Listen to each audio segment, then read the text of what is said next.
Grabando.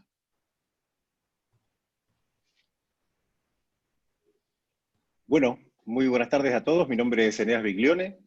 Soy el presidente del Thomas Jefferson Institute for the Americas y, bueno, tengo el gusto de hacer la apertura del evento a pedido de la Sociedad Bastiat Venezuela. Quiero hacerles una pequeña reflexión y luego le cederé la palabra a nuestro buen amigo Luis López. La verdad es que me pareció interesantísimo el tema del día de hoy. Uy, ahora que se fue todo Luis, ahí está. Básicamente la conferencia se titula Los fallos del Estado y quisiera hacer una breve reflexión al respecto para ver qué podemos, cuál es el tema que va a tocar nuestro buen amigo Ricardo Baroni. Según el diccionario de la Real Academia Española, un fallo es una falta, una deficiencia o un error, básicamente. Lo que el socialismo del siglo XXI ha aplicado en muchos de nuestros países latinoamericanos, y especialmente a su gusto y placer en Venezuela, no es un sistema intervencionista y estatista que ha fallado o que haya sido implementado con errores, sino que se trata de un plan sistemático apuntada a la destrucción de nuestras economías. Por un lado, está claro que el socialismo es un sistema que bien presentado suena prometedor, suena bien, suena bonito. Más allá del gran detalle que suena, no sé, que resulta cuando pasa el tiempo imposible de financiarlo y por ende mantenerlo funcionando a medida que transcurren los años. Por el otro lado, el plan sistemático apuntado a la destrucción de nuestras economías, hoy implementado aceleradamente con la excusa de las cuarentenas relacionadas al COVID-19, tiene un objetivo muy claro: lograr que la casi totalidad de los habitantes de un país queden sumidos en la pobreza más profunda y por ende pasen a ser dependientes de las dádivas del gobierno de turno, al mejor estilo de Cuba. Y cuando digo la casi totalidad de los habitantes de un país, me refiero a que la élite gobernante y su entorno inmediato gozan de un nivel de vida más alto del que jamás hubieran imaginado, de la mano de los privilegios de los que gozan, también al mejor estilo de Cuba. Más allá de mi reflexión inicial, quiero agradecer a la Sociedad Bastiat de Venezuela, especialmente a mi buen amigo Luis López y a Leonardo Brito por la invitación a participar institucionalmente de este importante evento. Los animo a todos realmente a seguir trabajando con fuerza, con fe. La libertad va a prevalecer más temprano que tarde. Muchas gracias. Te cedo la palabra, Luis López. Muchísimas gracias, Eneas, por tu presentación y darle introducción a este evento del día de hoy. Voy a presentarles ahora a nuestro conferencista. Se trata de Ricardo Baroni. Él es abogado egresado de la Universidad Santa María en el año 92. Luego tiene una especialización en Derecho Administrativo por la Universidad José María Vargas, graduado en el año 1997. También tiene un magíster en Derecho Constitucional en la Universidad Católica Andrés Bello en el año 2019. Tiene varias publicaciones en revistas especializadas en el área del derecho y además ha sido profesor de 3 universidades: la Universidad Santa María, la Universidad José María Vargas y la Universidad Central de Venezuela, en las cátedras Contencioso Administrativo, Contratos Administrativos y Derecho Administrativo. Bueno, para mí es un placer entonces tener nuevamente a Ricardo Baroni. Él ha sido ya conferencista nuestro anteriormente, una extraordinaria ponencia que la pueden ver en YouTube, que se llama Los pecados del Estado social. La pueden ubicar en nuestro canal. Les invito a que se suscriban y también que nos sigan por las redes sociales. Estamos en Facebook, Instagram y Twitter por @BastiatBZLA.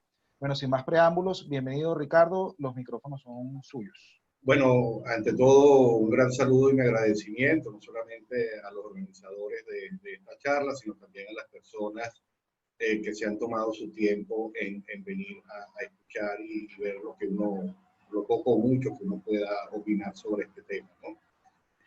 No sé si tengo la opción para compartir pantalla, porque tengo aquí una presentación. Me avisas cuando se vea, Luis.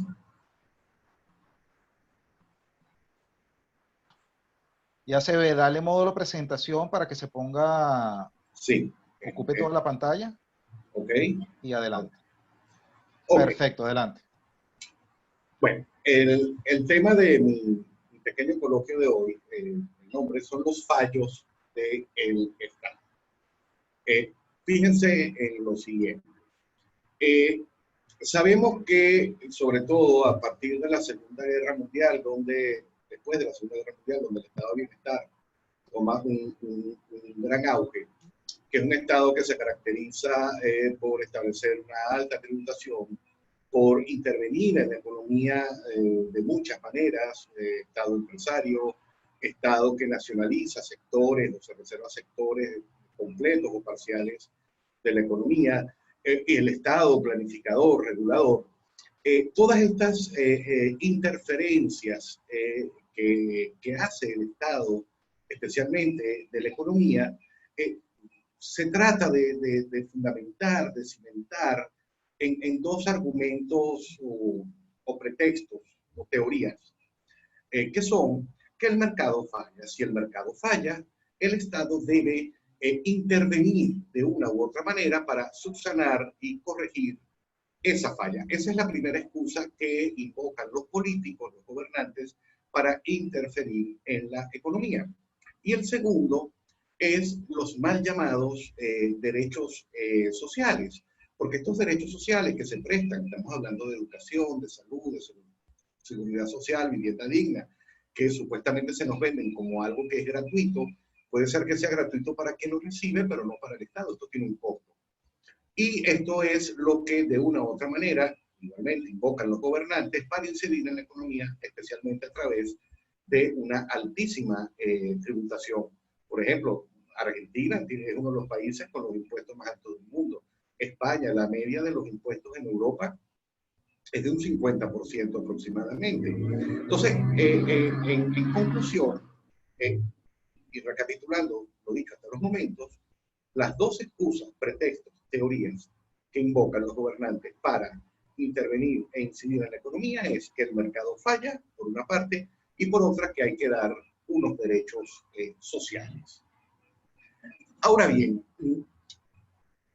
hay dos grandes ramas o escuelas de la economía que se dieron cuenta que el Estado no es muy eficiente en materia económica. Y las voy a presentar en orden cronológico. Por ejemplo, tenemos a la Escuela Austríaca de Economía, y este libro es muy importante, Burocracia, que debería ser un libro de enseñanza obligatorio, tanto en las facultades de Ciencias Políticas como de Derecho y Economía. Sin embargo, ni siquiera nos dicen que existe ese libro. Fue escrito, creo que a mediados de los años 50, donde para mí el mejor economista del siglo XX, Ludwig von Mises, establece que la administración pública no puede ser eficiente porque está impedida de poder realizar cálculo económico. Me explico. Un empresario, cuando ejerce su actividad empresarial, sabe si lo está haciendo bien o lo está haciendo mal. ¿Y cómo lo sabe? Porque si lo está haciendo bien, tiene beneficios, tiene utilidades, tiene lucro, y si lo está haciendo mal, va a empezar a tener un cuadro deficitario, pérdidas que por lo general lo llevarán a la quiebra. El gobernante y el funcionario de carrera no tienen manera de cómo saber si lo están haciendo bien o lo están haciendo mal, porque los servicios que da el Estado básicamente son gratuitos, no tienen beneficio. Al no tener beneficio, no sabe si la labor o la actividad que el Estado está desempeñando es eficiente. Y además, esto como un primer fallo que se detecta en el Estado. Pero además, el burócrata eficiente es aquel que obedece las normas, que cumple a carta cabal los reglamentos, los instructivos al pie de la letra, no aquel que innova, a diferencia de la actividad empresarial, donde el mejor empresario es aquel que se adapta y readapta ante los cambios del mercado, para de una u otra manera poder sobrevivir en el mismo y seguir ejerciendo su actividad empresarial. Esto, los que sean abogados, se plasma en el principio de legalidad, que si bien es cierto, pudiéramos interpretar que el principio de legalidad, según el cual la administración solo puede hacer, o el Estado, lo que la ley expresamente le permite hacer, pero tiene un aspecto negativo que mata la capacidad de los funcionarios para innovar ante cambios bruscos de la realidad. Y yo creo que el mejor ejemplo de esto es la desastre que hubo con la pandemia, con las medidas que recomendó la Organización Mundial de la Salud. Pero además hay otra crítica muy poderosa contra el Estado interventor de la economía, y esta vez viene de Friedrich von Hayek, en un paper que se llamó Teoría del Uso del Conocimiento, donde Hayek hace una crítica demoledora contra lo que es la planificación de la economía por parte del Estado. ¿En qué consiste la teoría del uso del conocimiento? Fíjense lo siguiente, para poder planificar cualquier cosa, si usted va a planificar unas vacaciones, usted necesita información. ¿Qué información? Bueno, primero el sitio de destino. Segundo, el precio de los boletos aéreos. El precio del hospedaje. Y así. Y usted en base a esa información planifica sus vacaciones. Igual aplica para cuando el Estado pretende planificar, regular, organizar la economía. Necesita información. Y es ahí donde está realmente el problema. Porque Hayek explica que para poder planificar desde la ley de manera eficiente la economía, el Estado, entiéndase, los gobernantes, los políticos, los burócratas y los asesores de estos, tendrían que tener el conocimiento total y exacto sobre todas las oportunidades de negocio, sobre la ubicación de todas las materias primas, conocer todos los precios y además, lo que es más difícil, conocer todas las preferencias de cada uno de los consumidores. Y realmente no contamos con una tecnología capaz de recabar toda esta información. La única manera que el Estado tendría para planificar correctamente la economía sería, y esto es un comentario que hacen algunos físicos que se han metido en la economía, es una rama muy reciente que se llama físico-economía. El Estado tendría que conocer la posición y velocidad exacta de todos los átomos del universo, con lo cual literalmente pudiera predecir el futuro. Y eso es imposible. Otro argumento de Hayek se esboza que ahora contamos con el Big Data, el Gran Hermano, donde las empresas de mercadeo, incluso los mismos gobernantes, pudieran de una u otra manera captar las preferencias de los usuarios. El problema que tiene esto es que, de ser posible, el Estado siempre tendría la información del día anterior, habida cuenta que las preferencias de las personas cambian todos los días, minuto a minuto, incluso en una misma persona. Conclusión, es imposible científicamente planificar la economía de manera eficiente por parte del Estado por un tema de información incompleta.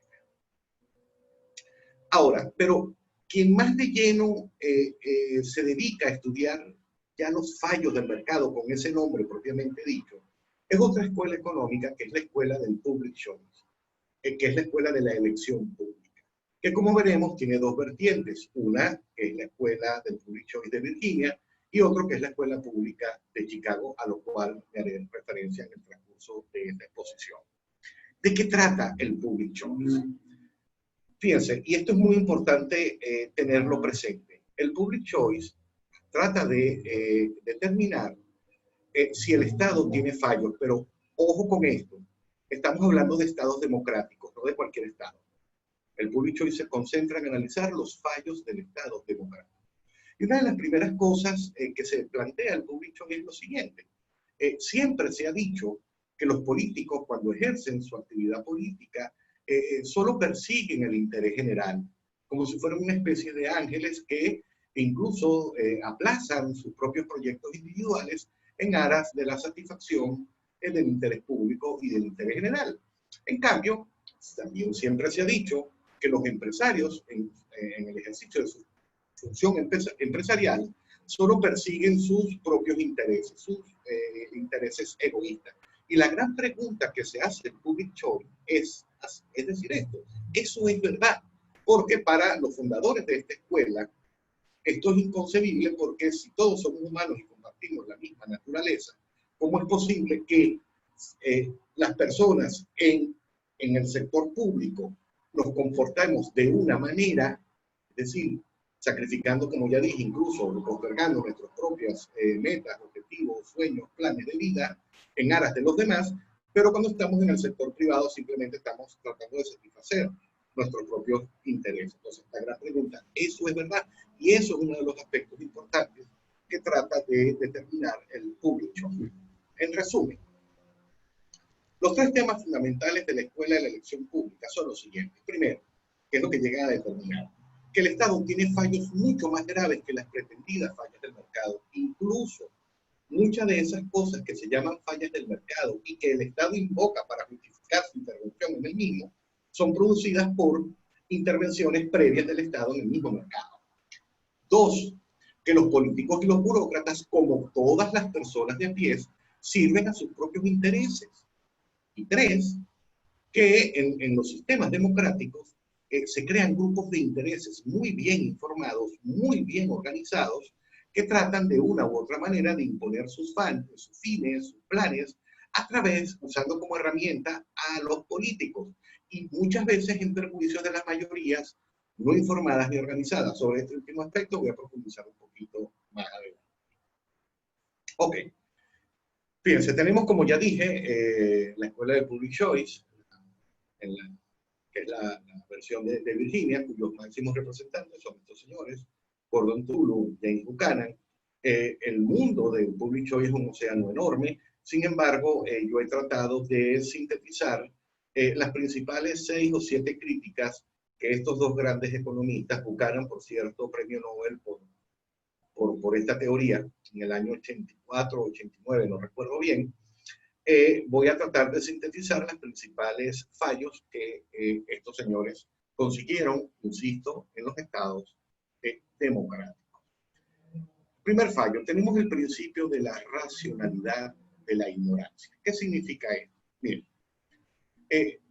a nosotros como electores, como personas que vamos a votar por los políticos, el estar informado sobre los estatutos del partido, sobre los programas de gobierno, sobre las promesas electorales, es sumamente costoso. Es sumamente costoso.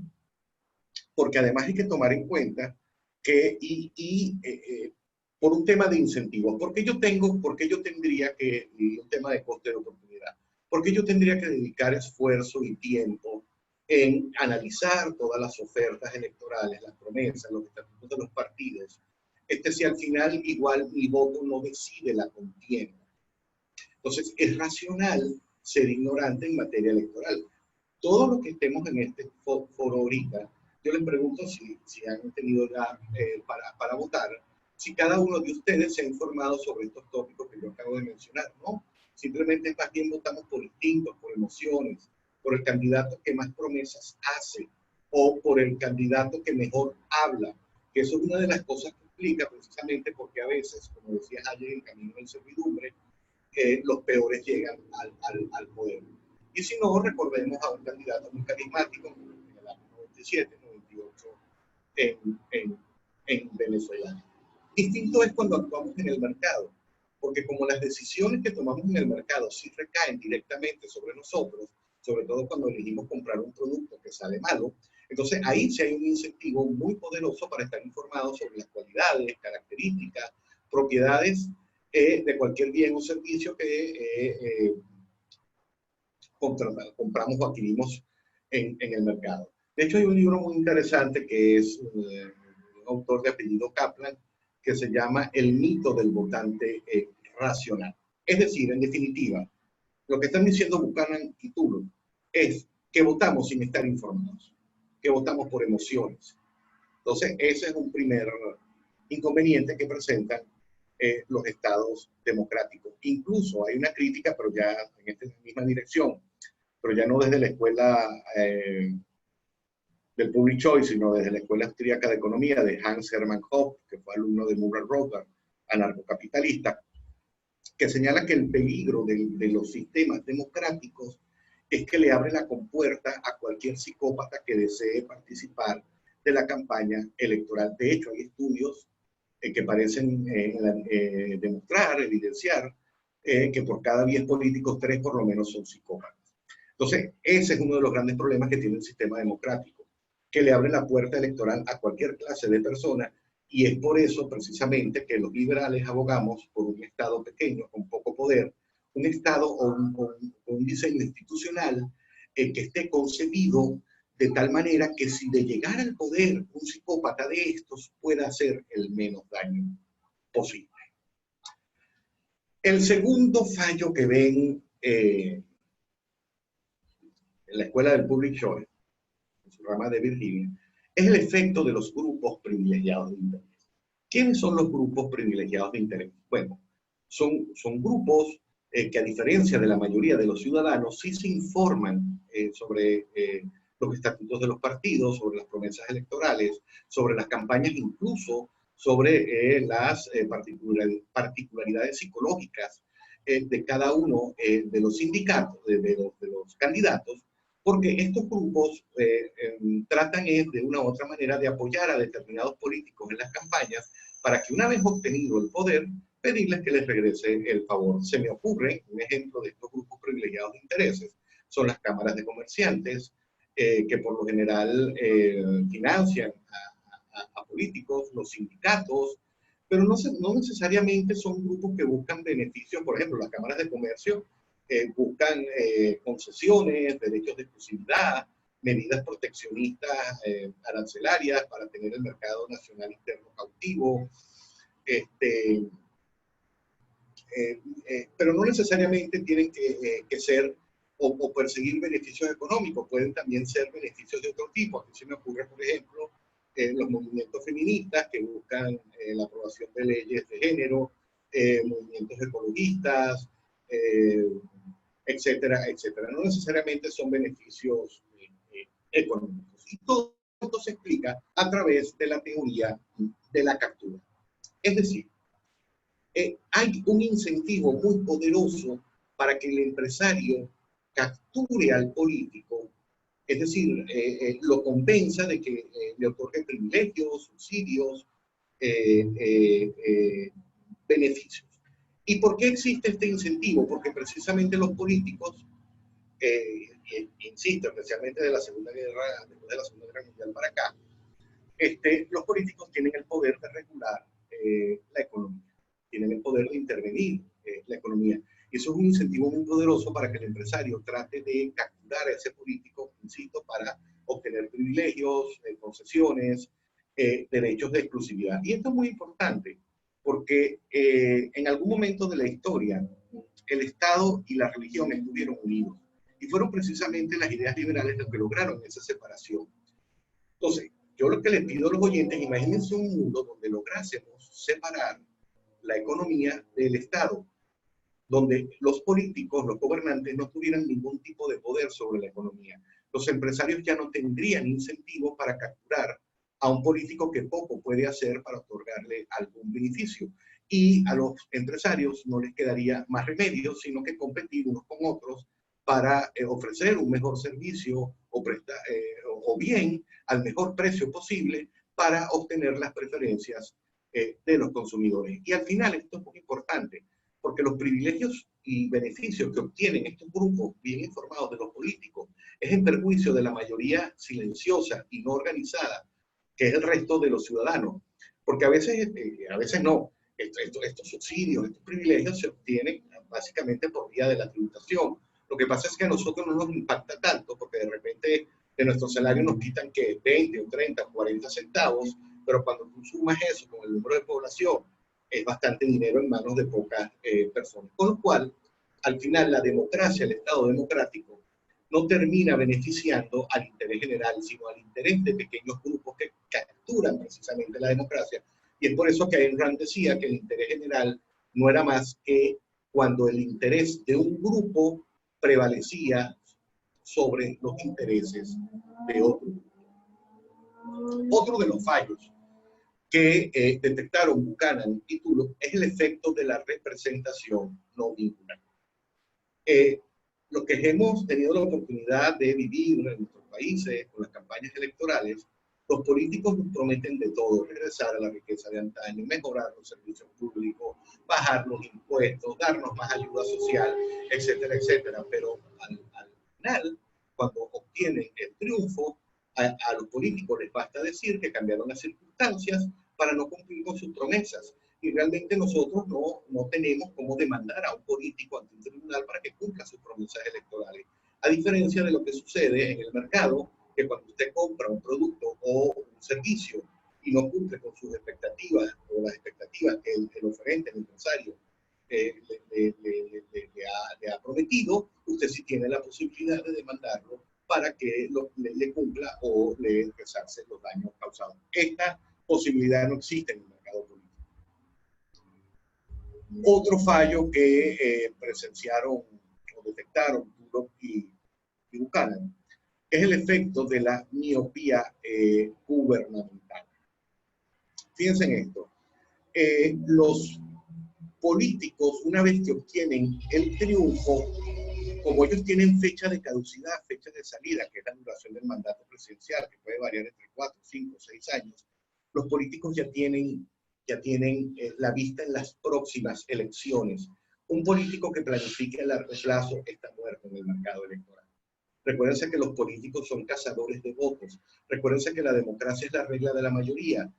2 más 2 es igual a 4. Es decir, los políticos tratan de tener contentas a las mayorías y es por eso que diseñan programas de ayuda social, por más desastrosos e inviables que sean en materia económica, a diferencia del empresario privado, que a veces planifican a tan largo plazo, que a veces establecen planes de inversión que a menudo pueden exceder de la vida biológica y cronológica de los propios accionistas.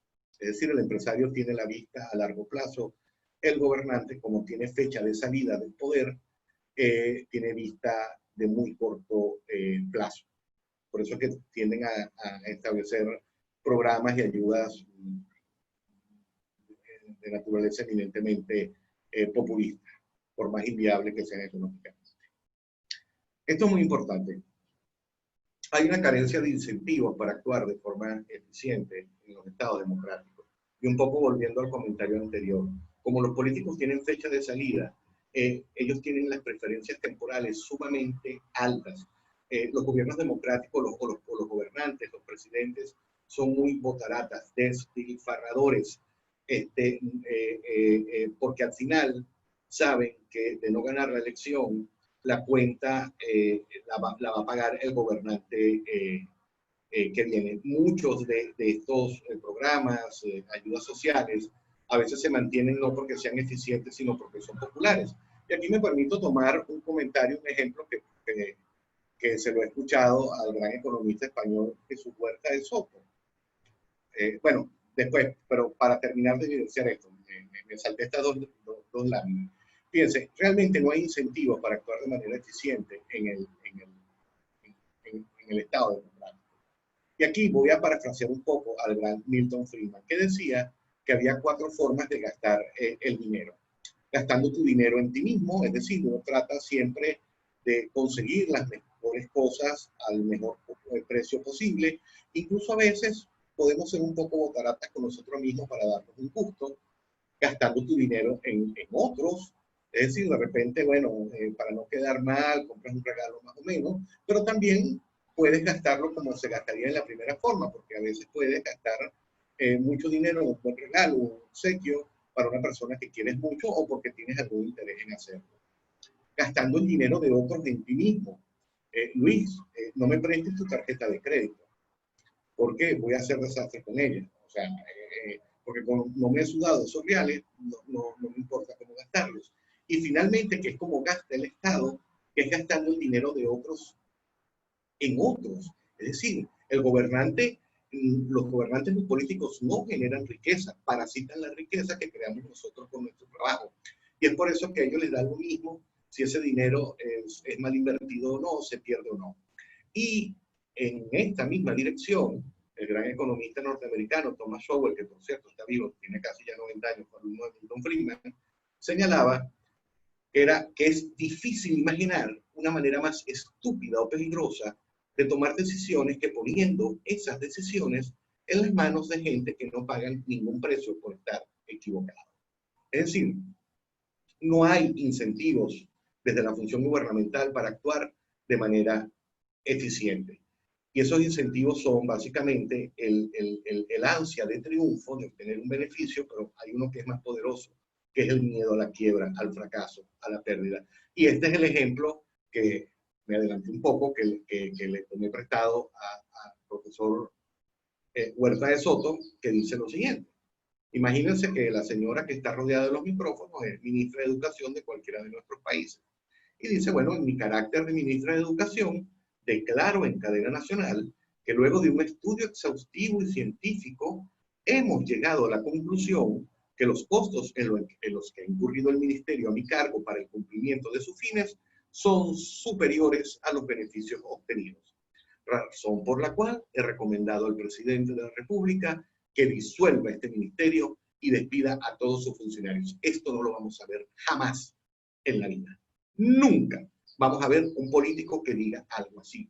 En cambio, un empresario que ha creado una división en su empresa para explorar algún mercado novedoso, etcétera, o una gerencia ya vieja, preestablecida, si no obtiene resultados para la empresa, el empresario la va a eliminar. La va a eliminar, pero ese incentivo no existe en los estados democráticos. Bueno, y nos falta un tipo de funcionario, porque hemos estado hablando hasta los momentos de los funcionarios electos popularmente, pero también tenemos al burócrata, al funcionario de carrera. Es decir, fíjense que el sistema de incentivos que hay en el Estado democrático hace que el burócrata quiera obtener un mayor presupuesto y permanencia en su cargo, con indiferencia o independencia de si lo está haciendo bien o lo está haciendo mal. Ya casi para terminar, y esto es muy importante, en los estados democráticos hay una inversión de los incentivos. Los incentivos para actuar de manera eficiente se invierten en el sector público. A ver, ¿a qué me estoy refiriendo? Cuando un empresario lo hace bien, obtiene ganancias, lucros, beneficios, pero fíjense que es curioso, cuando un funcionario o un burócrata lo hace mal, obtiene mayor presupuesto. ¿Y cómo puede ser esto posible? Voy a tratar de explicarlo con un ejemplo. Si usted es un empresario, y como ya dije, si usted lo está haciendo bien, se va a lucrar, va a tener un beneficio porque le está prestando un buen servicio a los consumidores. Y si lo hace mal, los consumidores lo van a abandonar y usted posiblemente vaya a la quiebra. ¿Qué pasa en el sector público? Bueno, todo lo contrario. Imagínense la estación, una delegación o una estación de policía de un municipio cualquiera. Supóngase que esta delegación de policía ha sido eficiente en la reducción de los índices de criminalidad. O sea, ha reducido el crimen. ¿Cuál es el premio que recibe? Bueno, como ha reducido el crimen, ya no necesita tanto presupuesto, no necesita tantas patrullas, no necesita tanto efectivo.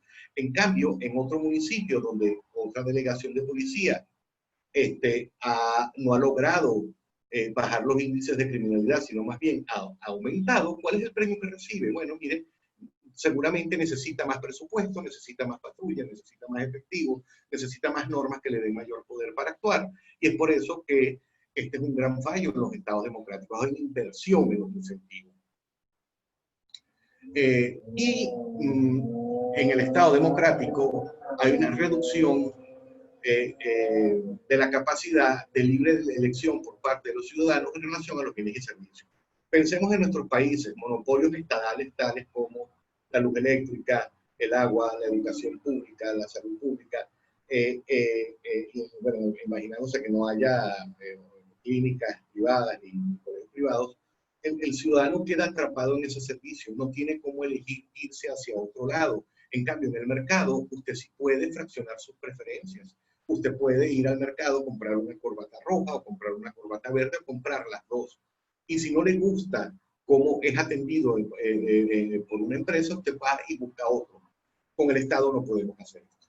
Es imposible. Quedamos atrapados en esos servicios y bienes que el Estado nos provee de manera eficiente porque tiene una reserva, se ha reservado para sí determinados sectores y es el único prestatario, él o los concesionarios que elija de él. Ahora, tenemos también, ya casi para terminar, la escuela de la elección pública en la vertiente de Chicago. Y aquí tenemos a dos representantes. primero, Aaron Director, que para más señas fue cuñado de Milton Friedman. Él estableció algo que se llamó la teoría de la legislación antimonopolio, que palabras más, palabras menos. Él trata y demuestra, de hecho, que la legislación antimonopolio no está pensada para proteger a los consumidores de algunos empresarios monopolistas, sino precisamente está pensada para proteger a los empresarios ineficientes de los empresarios que son eficientes. Puedo dejar esto para la ronda de si hay preguntas para aclararlo un poco. Y también tenemos a George Stigler con la teoría de la regulación, donde es uno de los primeros economistas que se dedica a realizar análisis económico del derecho, y es lo que al analizar un sinfín de regulaciones, de legislación en Estados Unidos, detecta, descubre que son las regulaciones legales las que encarecen las transacciones económicas que pueden realizar los particulares entre sí o los particulares con el Estado.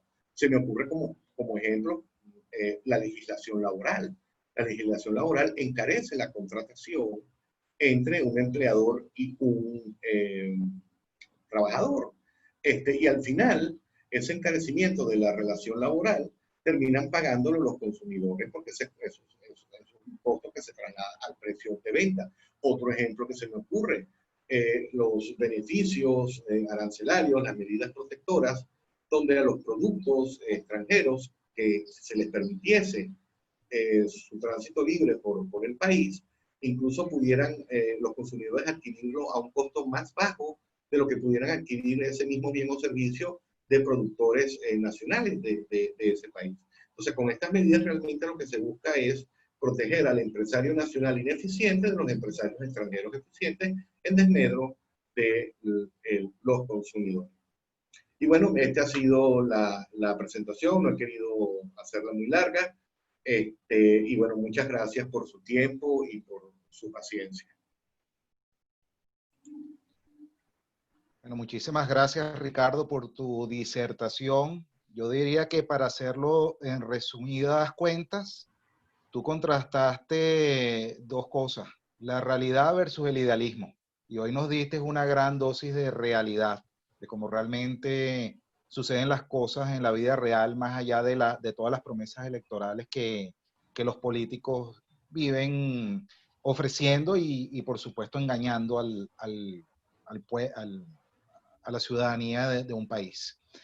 Para los que ingresaron un poco tarde, les comento que la conferencia se está grabando y la van a poder tener disponibles en nuestro canal de YouTube, así que la invitación es a que se suscriban al mismo y puedan tener acceso a la conferencia del día de hoy, así como al resto de eventos que hemos hecho anteriormente. Vamos a abrir entonces para sus preguntas, tienen la ventana del chat a su disposición, pueden allí hacer cualquier consulta sobre el tema del día de hoy con nuestro ponente Ricardo Baroni. Iniciamos con Francisco Bolívar. Francisco Bolívar dice, recientemente hice una investigación sobre el presupuesto público en Venezuela y a pesar de que en el papel hay muchos mecanismos de control, se aprecia que no posee la capacidad de respuesta y de adaptación a los cambios mientras esté activo la ejecución del presupuesto, porque es un proceso muy lento para dar respuestas. ¿Sería útil el Estado al final? No, ¿Qué opinas, Ricardo? No capté bien el planteamiento. ¿Puedes repetir un momento? Ok, déjame que lo copie en la pantalla. De todos modos, déjame buscarlo acá. Tenía que ver con los mecanismos de control.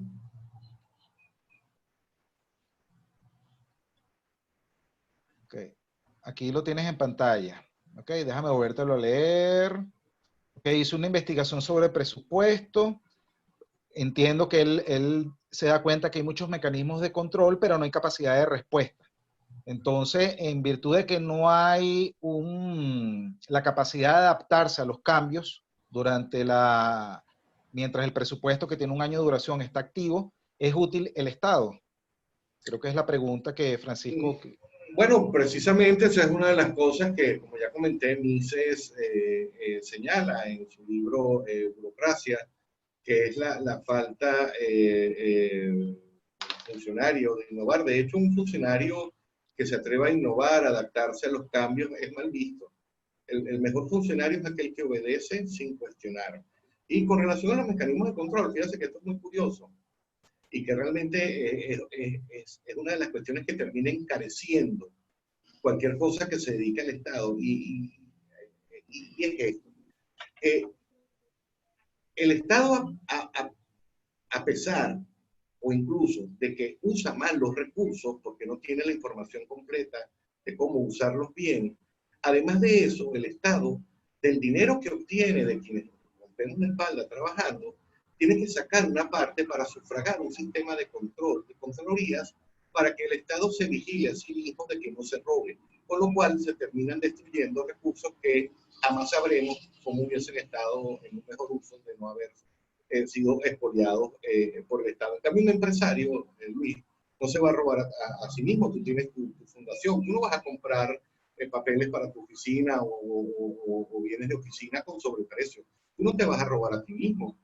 Y si tú eres un empresario de una empresa grande y colocaste a un gerente que te está robando, bueno, lo despides, lo denunciarás. Y al final, ese empresario internalizará las pérdidas por el error de haber puesto a una persona ladrona en un cargo de gerencia. En cambio, cuando el Estado destruye dinero, esos perjuicios se externalizan a todo el resto de la sociedad. Y creo que los venezolanos, Venezuela es un ejemplo de eso. Bien, tenemos otra pregunta de Víctor Herrera. En referencia al punto de los derechos sociales, los políticos han sido expertos en manipular las emociones de los individuos para convertir necesidades en derechos. No es tanto una pregunta, es una reflexión. No, y estoy totalmente de acuerdo, y aquí sí quisiera hacer una pequeñita disertación. Estoy totalmente de acuerdo. O sea, los derechos sociales al final terminan siendo el derecho al dinero del bolsillo de otra persona. Eso por una parte. Y lo otro, quien hace la pregunta está en lo cierto. Ahí hay un error de confundir necesidades con derechos, es decir, educarse, tener salud, bueno, ¿quién puede estar en contra de eso? Pero realmente son derechos. Y aquí voy a hacer una explicación jurídica, pero lo más sencillo posible. Un derecho, Luis, y tú muy bien lo sabes, es el poder o la facultad que tenemos de exigir a otra persona el determinada obligación. En el caso de los derechos individuales, propiedad, cualquiera que tú te puedes imaginar, ¿cuál es la obligación que tienen los demás? De respetarme ese derecho y de abstenerse de interferir en mis propiedades, en mis proyectos de vida, en mi libertad. ¿Qué es lo que pasa cuando tú dices que el derecho es una educación, que la educación es un derecho? Que si nos vamos a la definición clásica de lo que es el derecho, que es la universalmente aceptada, eso implicaría, Luis, que tú tienes el derecho de obligarme a mí a que yo te eduque. Con lo cual prácticamente sería una relación de servidumbre. Por eso es que el Estado la presta y lo financia a través de impuestos, ¿no? Pero realmente, educarse, la salud son necesidades. Y es un error convertirlos en derechos, porque las necesidades humanas lo que necesitan son satisfactores. Tú necesitas que unas personas, que son los empresarios, produzcan los satisfactores para las necesidades humanas. Y la mejor manera de que eso de que podamos contar con satisfactores a nuestras necesidades de mayor calidad y al menor precio posible, es que el Estado precisamente no planifique, no interfiera en la economía. Sí, es así. Lo que pasa es que para muchas personas esto puede sonar una aberración porque dirían, bueno, y entonces el que no tiene acceso porque no tiene poder adquisitivo, ¿cómo recibe este tipo de cosas? Y ahí Bueno, hay mecanismos. Están, por ejemplo, el sistema de voucher para la educación. Puede haber en un mercado más dinámico, puede haber el tema de las pólizas de seguro para el tema de los servicios de salud, entre otras cosas. Adelante, Ricardo. mira, ese comentario tuyo es muy importante. Voy a explicar esto. El capitalismo no tiene nada de salvaje. Lo que es salvaje realmente es el comunismo. Y yo creo que los venezolanos estamos ya curtidos en eso. Y te voy a dar una serie de ejemplos históricos. Por ejemplo, cuando comenzaron los celulares, ¿cuánto costaba un celular? Esos ladrillones. Costaban 6, 5 mil dólares, 4 mil. Sí, eso era solamente para los millonarios. Y la pila duraba 2 horas y nada más podías almacenar 20 números de teléfono. Hoy un smartphone, que es una computadora prácticamente, puedes hacer lo que te dé la gana, que tiene muchas más funciones, lo consigues hasta de $100 aquí en Estados Unidos, de 150. Hay otros que valen 1000, es decir, hay para todos los bolsillos. Otro ejemplo, Luis, los televisores 4K, cuando empezaron hace 10 años, ninguno bajaba de $1000. Ahorita los puedes conseguir en $180. Puedes conseguir un televisor de 55 pulgadas con tecnología 4K en $280. O sea, cuando comenzó la luz eléctrica, a los 40 años de haberse inventado esa tecnología a través de las cuales empezamos a iluminar nuestras ciudades, las facturaciones en términos reales con los avances tecnológicos disminuyeron un 90%. Otro ejemplo, una familia hace 100 años gastaba más del 50 o 60% de sus ingresos mensuales en alimentos. En un país que no sea Venezuela, que son casi todos los del mundo, no se dedica más de un 15 o 18% del ingreso mensual para alimentos. Es decir, los vehículos, Luis, antes del motor eran para millonarios. Viajar en avión era para millonarios. Era un evento tan importante que la gente viajaba trajeada, con trajes de gala en el avión. Y ahora cualquier persona, tú puedes conseguir un vuelo de Madrid a París en 30 euros. ¿Por qué digo todo esto? Porque precisamente, y atajándolo con tu comentario, cuando uno plantea que la educación y la salud deberían ser privatizados, a uno le saltan las personas y le dicen, no, tú sí eres malo, tú lo que quieres es que las personas de ingresos bajos se queden sin educación o se queden sin salud. Y te puse esos ejemplos porque fíjate qué curioso que una de las cosas que nunca baja de precio, a diferencia de todo lo demás, es educación y salud. Y la gran pregunta es ¿por qué? Porque son dos de los sectores más regulados e intervenidos en el planeta. Si el Estado monopoliza la educación para los sectores de bajos ingresos, ¿cuál es el segmento del mercado que está quedando para los empresarios? Los de clase media y clase alta. Un segmento muy reducido y es por eso que son mucho más costosos. ¿Qué pasaría si tú eliminaras el monopolio de la educación? Bueno, mira, habría un mundo de negocios, ¿verdad? Habrían millones de padres tratando de elegir el mejor colegio para sus hijos y habría muchísimos empresarios de la educación que tratarían de establecer el mejor sistema educativo, la mejor metodología, los mejores contenidos y al más bajo costo para tratar de captar las preferencias de los consumidores, como ha pasado con todo lo demás que no ha sido objeto de derechos exclusivos por parte del Estado. Te voy a poner un ejemplo. En Estados Unidos la salud es muy costosa por las altas regulaciones e intervención que tiene el Estado norteamericano sobre la a través de los seguros y a través de ciertas ayudas o sistemas de ayuda social. Hay una operación que se desarrolló para un defecto en los ojos, que no recuerdo cómo se llama. Esto lo leí en el Cato Institute. Que esa operación no está cubierta ni por ningún seguro privado, ni por ningún plan gubernamental. Bueno, cuando se descubrió esa tecnología, esa operación costaba como $40,000 cada ojo.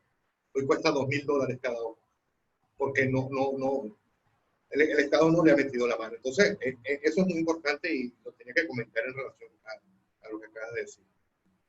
Si estuviese monopolizado por el Estado, ya no costara 40,000, estuviera en alrededor de los $60,000, $70,000, porque realmente es así como se comportan los precios en ese mercado cautivo por los estados. Francisco Bolívar, si el Estado no puede innovar, no puede solventar, ¿el Congreso es mejor que el sistema de asambleas? ¿Por qué se refiere a asamblea? ¿Asamblea es ciudadano? Entonces vamos a ir, mientras Francisco nos comenta un poco, vamos a ir con la siguiente pregunta. José Gregorio Contreras te saluda y dice, ¿cuál sería la mejor manera de paulatinamente ir desmontando al Estado? Wow, eso no es fácil, ¿no? Bueno, primero un gran saludo para José Gregorio, que es un miembro de un Estado de Derecho, joven, investigado brillante. Miren, yo creo que aquí mucho la tesis de Hayek. ¿Por qué hoy el mundo está imbuido de las ideas socialistas? Porque los socialistas supieron dónde atacar, se adueñaron de la cultura, de las universidades, de las academias, de la literatura. Entonces, para ir desmontando el Estado, tenemos que al final cambiar las ideas. ¿Por qué? Porque al final los políticos son cazadores de votos y ellos trabajan con un baremo de un mínimo y un máximo, que está comprendido en lo que es la opinión pública. Si ellos se salen de ese baremo, están muertos, están liquidados como políticos. Entonces, lo que hay que hacer, que no es fácil y es una cuestión que lleva mucho tiempo, es empezar a dar este tipo de programas, este tipo de exposiciones para de una u otra manera ir cambiando las ideas. O sea, esto hay que hacerlo conocer. Ya tenemos aquí la aclaratoria por parte de Francisco. Él se refiere a una asamblea o a un parlamento unicameral versus un parlamento bicameral o congreso. ¿Ok? Que en tu opinión, ¿cuál es mejor?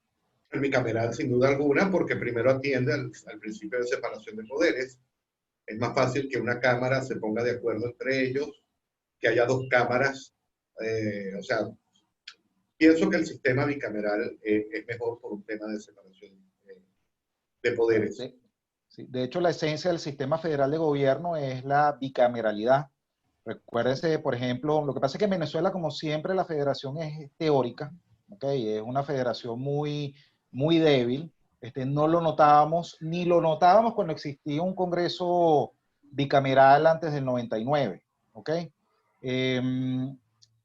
La Cámara Alta o en el Senado había representación equitativa por cada una de las regiones que formaban parte de la federación, ¿ok?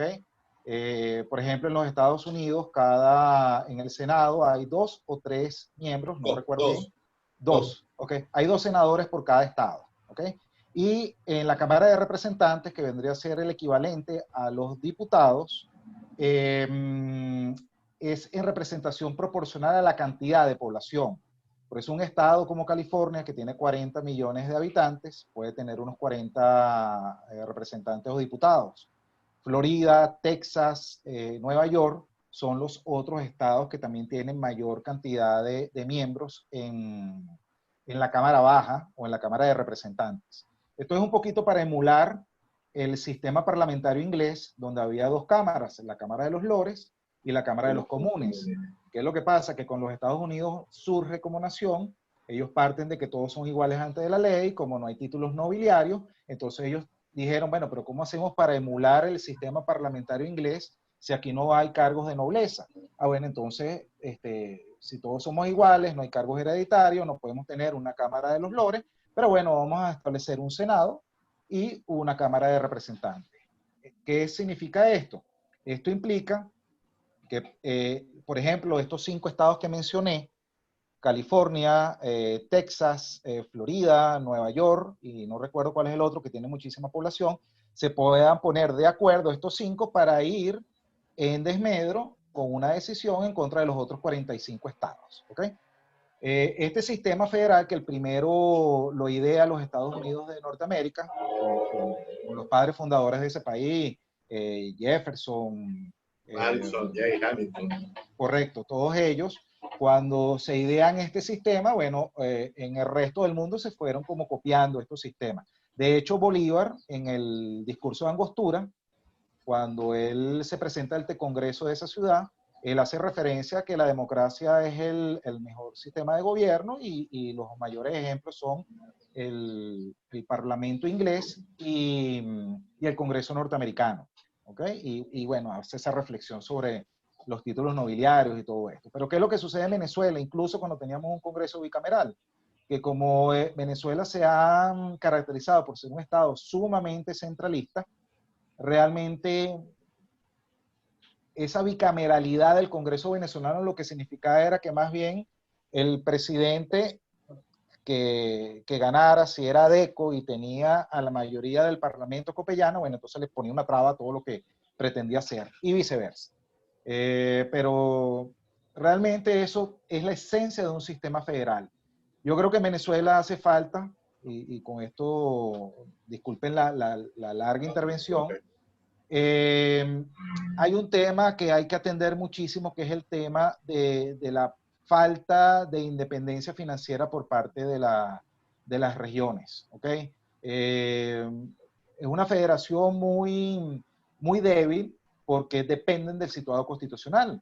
En el caso de la recaudación tributaria, de los tributos nacionales, el 70%, 65, 70% de la recaudación tributaria es del IVA.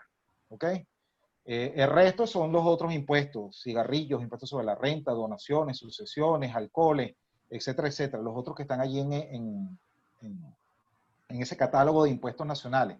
Yo creo que en Venezuela sería urgente e importantísimo que el impuesto al valor agregado deje de ser un impuesto nacional y pase a ser un impuesto regional, de forma tal de que estas regiones puedan tener independencia financiera y además de esto pueda haber una verdadera federación, ¿no? Y por otro lado puede haber competencia entre ellos. ¿Qué quiero decir competencia entre ellos?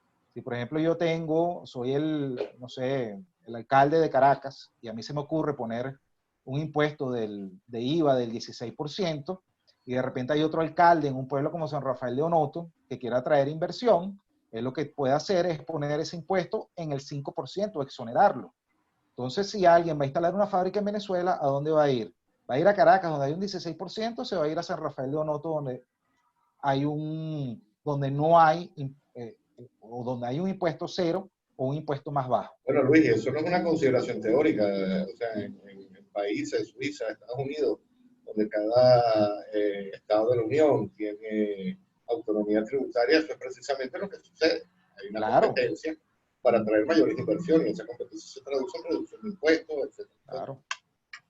Los cantones en Suiza, por ejemplo, lo que menciona Ricardo ahorita, y también incluso dentro de un mismo estado, en los Estados Unidos, hay competencia entre los suburbios y las zonas urbanas. Precisamente para eso, por ejemplo, los suburbios pueden atraer pequeñas inversiones de comercios.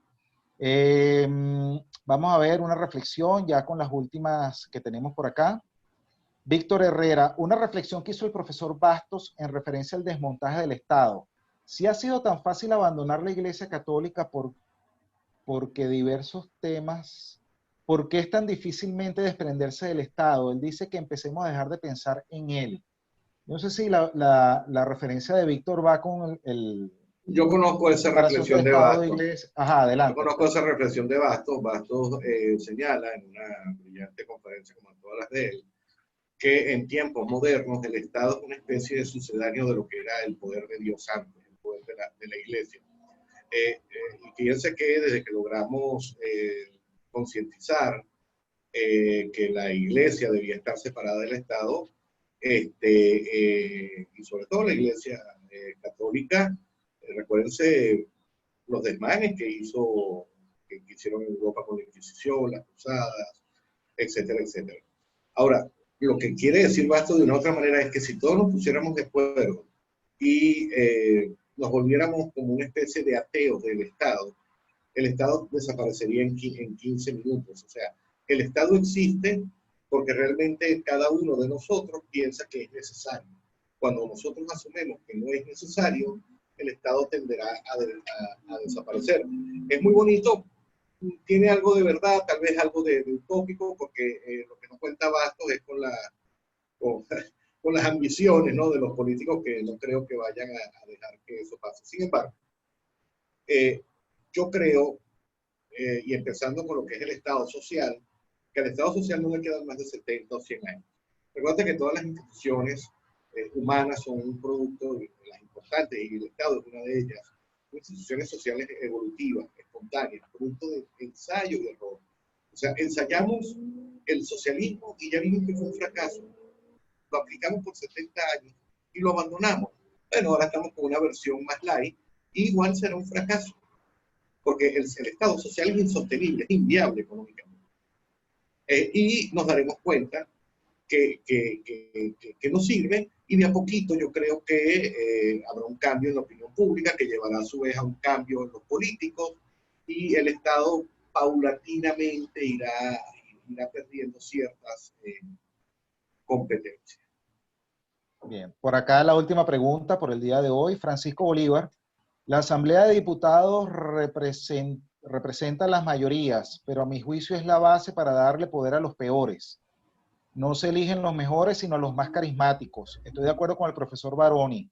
Es mejor el Congreso. Eso debe ser el norte de Venezuela al volver a la senda de la democracia. Bueno, ojalá todos estamos pidiendo lo mismo. Sí. Bueno, yo creo que ya estamos listos por el día de hoy. Ya no hay más preguntas en el chat. Quiero agradecer a Ricardo Baroni, bueno, su tiempo por estar acá compartiendo sus conocimientos con nosotros. Por aquí tengo algo de Charlie Sánchez.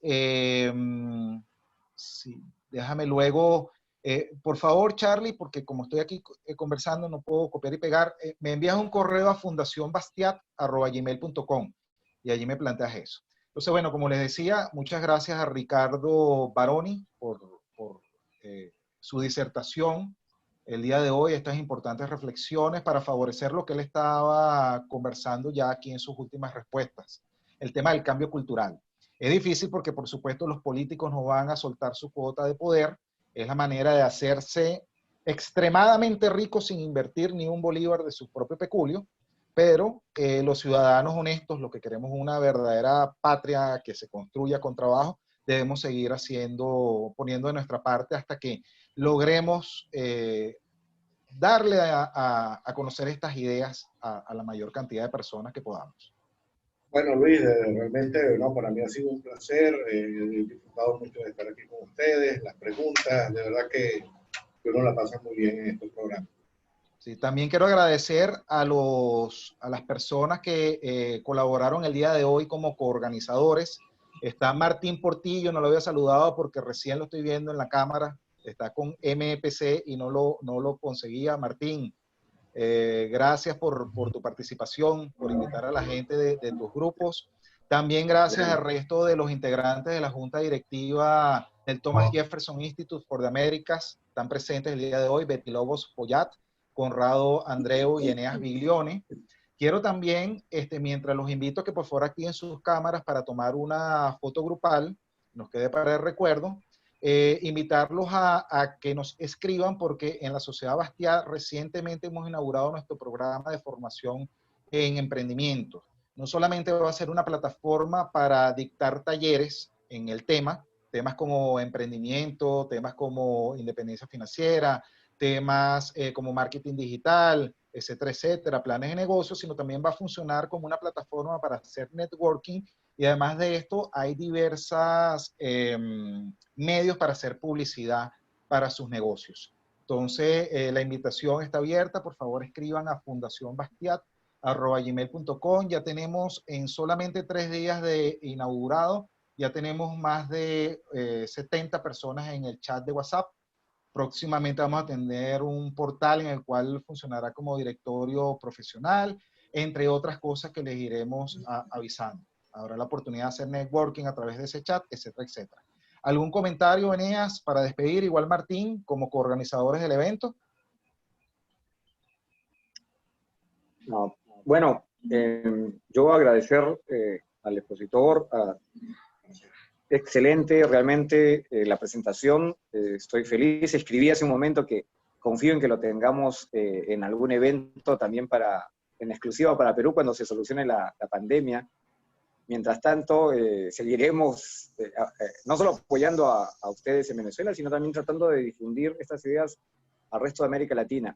Así que muy contento por haber escuchado tan completa, sustanciosa y sólida explicación de las fallas del Estado. Yo creo que esa es la manera de combatir las ideas que tanto daño están haciendo a la Latinoamérica en general. Muchísimas gracias por la exposición. No, muy agradecido, muy honrado por sus palabras. Gracias. Muchísimas gracias. Martín Portillo, fundador del Centro de Ilustración Republicana del Perú, una gran organización aliada con fines similares al nuestro y el cual, bueno, hemos trabajado de la mano y encantadísimos por ese trabajo que hemos hecho en conjunto. La doctora Betty Lobos, si nos quiere dar algunas palabras.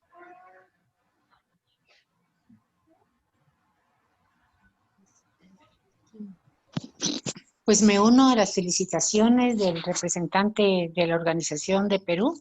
Sinceramente, Luis, te felicito porque has organizado no solamente este evento tan ilustrativo en cuanto al tema también de políticas públicas, sino que a todos los anteriores que has realizado.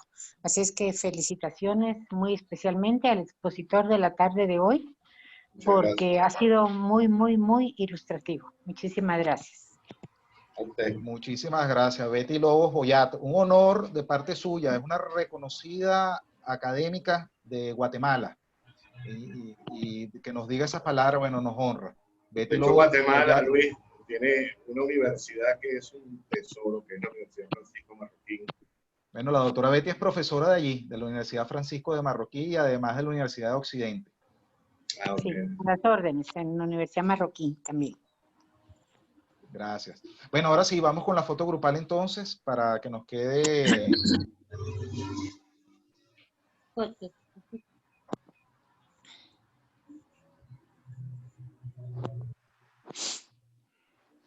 Angel, ver si puede. Ada Elizabeth, Eunice.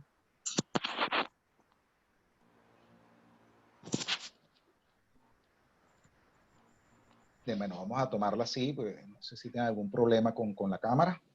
Bien, por favor vean al lente.